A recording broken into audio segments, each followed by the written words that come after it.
Residents of Siaya County, West Uyoma, Rarieda Sub-County, Kamariga Beach recently benefited from a 3-day medical camp organized in partnership with the Ministry of Health, Mayuanda Health Center, Najimuru Empowerment Initiative, Community Development Initiative, Africare, among others. The medical camp provided a wide range of essential healthcare services, including general medical consultations, chronic disease screening, cancer screening, nutrition counseling, and mental health support, among others. The community's response to the medical camp was overwhelmingly positive, with many residents expressing their gratitude for the convenient access to essential healthcare services. Pesa ya kununua madawa, tumeona madaktari mbalimbali na tofauti, magonjwa yote wametatua. Matibabu saa hii hata ukienda hospitali unakuta mtu anataka hata kutibiwa na 8,000, 10,000, lakini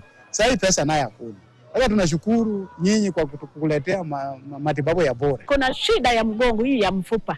Walituma mimi niende hospitali nyingine nipigwe picha ya MRI ili nipate nafasi nirudi waone vile wanaweza kufanya hiyo.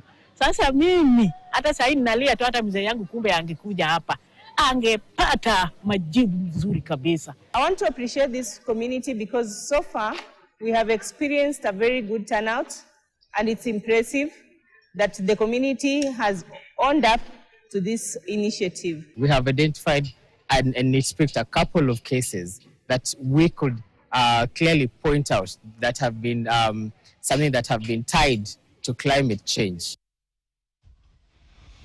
Well, that is where we wrap up a Weekend at 1. My name is Robinson Okenya, and Pretty Janet was on sign language. Have a good afternoon.